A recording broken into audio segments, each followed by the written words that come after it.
I never thought high school humiliation could haunt me decades later. And yet, here I was, standing in the center of the Lincoln High auditorium, clutching a microphone, forced to duet with Ryan Matthews, the same guy who had made my life a living nightmare back in junior year. He smirked at me across the stage, that familiar glint of mischief in his eyes, like he knew the power he still had over me. It was supposed to be a reunion special performance for the school's annual alumni showcase. They promised fun, nostalgia, and maybe a little bit of talent. But as soon as I saw Ryan's smug grin in the rehearsal footage, my chest tightened. Memories of lockers slamming, whispered taunts, and the time he tripped me during a talent show audition came flooding back. And now he wanted me to sing with him on stage, in front of everyone. He leaned casually against the piano, observing my discomfort with an unreadable expression. "Relax," he said, that voice smooth, like it had always been capable of manipulating emotions without even trying. "It's just a duet. We'll kill it." Killing it wasn't the problem. Surviving the emotional landmine that was Ryan Matthews? That was another story. Rehearsals began, and every note we hit together felt like a delicate negotiation between our past and something fragile, unspoken. The more we practiced, the more I noticed subtle changes in him. The once cocky, teasing boy had grown into someone undeniably magnetic, vulnerable in ways he masked with charm. When he caught me off guard by humming along quietly as I sang a solo line, I felt a strange warmth bloom in my chest. A memory of being humiliated gave way to a growing, uncomfortable awareness that perhaps I had underestimated him. Ryan wasn't the only one changing. I found myself laughing at his old jokes, brushing off the shadow of past grudges, and even responding with teasing banter I'd never dared back in high school. His hand brushed mine while we practiced a synchronized movement, and the electricity was undeniable. My stomach twisted in a cocktail of anxiety, attraction, and residual bitterness. One evening, after a particularly late rehearsal, he caught me by the exit, leaning casually against the doorframe. "Hey," he said softly, "you were amazing today. Seriously." I froze. His gaze was intense, but it didn't carry mockery, not even a trace. It was genuine, open, and somehow vulnerable. "Thanks," I muttered, trying to sound nonchalant, though my heart betrayed me with a violent thump. "I mean it," he continued, stepping closer. I've always respected you, even back then in my stupid asshole way." His lips quirked into a sheepish smile. "I was an idiot. You deserved better." For a moment, I just stared at him, trying to reconcile the high school bully with the man who now seemed intent on making amends in ways I couldn't yet name. My throat was dry, my fingers tingling from where our hands had brushed. "It's in the past," I finally managed, unsure if I was telling him or myself, but Ryan didn't step back. He leaned against the wall beside me, the faint scent of his cologne reminding me of the nerve-wracking thrill of teenage days. "Maybe," he said, his voice lowering, "but maybe some things deserve a second chance." The weeks flew by. Each rehearsal blurred into the next, and with every song, the tension between us shifted. Gone was the sharp edge of rivalry. It was replaced by flirtation, by lingering touches that felt accidental yet deliberate. I caught him watching me in moments I thought I was unnoticed, a soft smile playing at the corners of his mouth. And I found myself returning the glance, a spark of daring that surprised me. Then came the night before the show. The auditorium was empty, lights dimmed except for the soft glow of stage bulbs. Ryan was tuning the piano, and I stood at the back, unable to tear my eyes away from him. "You know," he said casually, though his eyes betrayed the intensity of his words, "I'm not just excited for the duet. I'm excited for this." I swallowed hard, unsure whether he meant the performance or the current electricity charged between us. He turned, catching me staring, and the smile that spread across his face was gentle, intimate, a stark contrast to the teasing bully of my memories. "I know this might be sudden," he admitted, stepping closer, "but I've wanted to tell you. You've always been the one who made me feel something real. I don't want to waste that anymore." I felt my breath hitch. The vulnerability in his voice melted the last of my defenses, leaving only the pulse of excitement and fear coiling in my chest. I opened my mouth to respond, but words seemed trivial here, in this suspended moment between past and possibility. The duet tomorrow wasn't just a performance. It was a declaration, a bridge from the pain of adolescence to the promise of something genuine, thrilling, and terrifyingly intimate. And as I watched him, I realized that maybe, just maybe, I was ready to cross it. The morning of the performance arrived faster than I expected. The auditorium buzzed with alumni chatter and the faint hum of technicians adjusting lights and sound. My stomach was a knot of anticipation and nerves. I tried to focus on my breathing, grounding myself in the reality that this was just a show, just a song.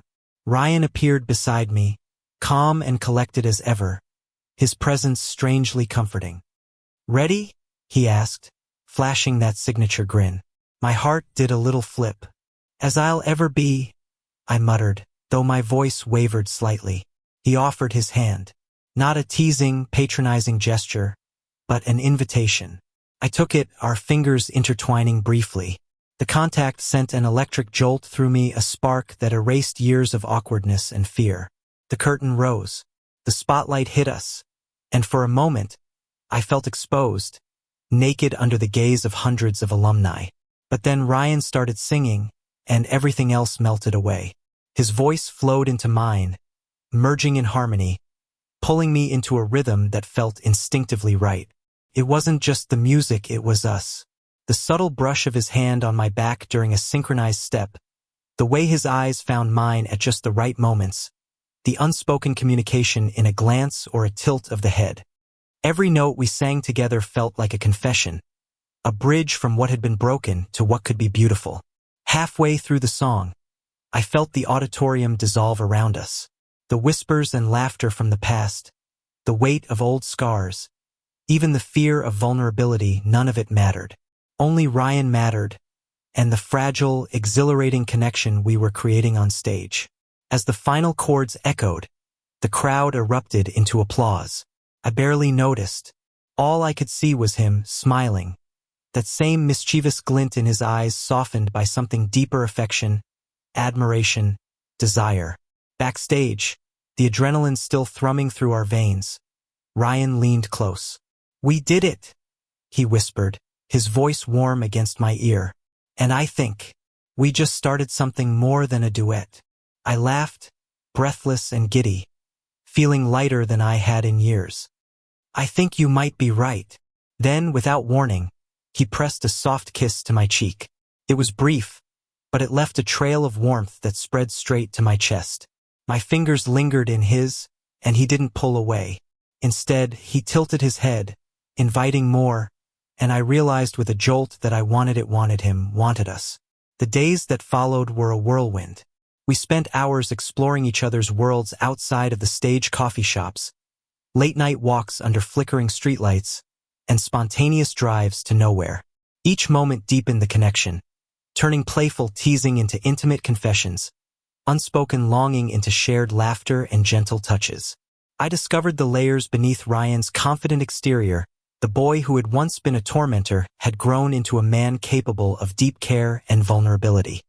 And he discovered me, the boy he had underestimated, now resilient and unafraid to claim happiness.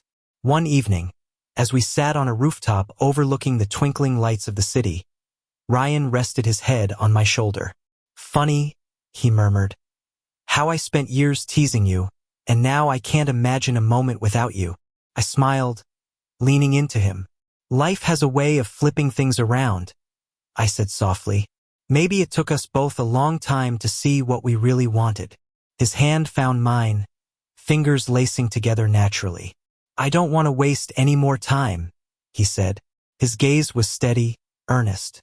"I want to be with you not just on stage, not just in stolen moments, but completely. If you'll have me." I laughed, a little incredulously, because after years of uncertainty, pain, and awkward teenage crushes gone wrong, it felt surreal that this moment was real. "Of course I'll have you," I whispered. "I've been waiting for this longer than I realized." The city lights danced across his face, highlighting the gentleness in his eyes, the warmth that had grown between us from tentative rehearsals to heartfelt confessions. I pressed my lips to his, tasting the sweetness of forgiveness, desire, and newfound love all at once. It was slow, tender, and infinitely right. From that night on, everything changed. Our duet performances continued, but now every song carried a new meaning, a celebration of second chances, of love born from past mistakes and courage, of intimacy found in vulnerability. Friends, old and new, cheered not just for the music, but for us. And for me, that once humiliating stage became a sanctuary. With Ryan by my side, the boy who had once mocked me had become my partner, my confidant, my love. The tension of the past didn't disappear entirely, but it transformed into something stronger, a foundation of understanding, passion, and genuine connection. Every touch, every glance, every laugh we shared was a reminder that love could grow from the most unexpected places. That sometimes the person who once hurt you could become the one who cherished you most. And that, despite all the years of hesitation and fear, happiness could be found bright, audacious, and breathtakingly real if you were willing to take the leap. As we walked hand in hand off the stage, the applause still ringing in our ears, I realized that I wasn't just living a second chance. I was living the life I had always wanted, with the person I had never imagined could truly see me. And for the first time in years, I believed that love, messy, complicated, exhilarating love, could be ours, fully and without reservation. Thank you for listening. Don't forget to like and subscribe to stay updated with the latest videos.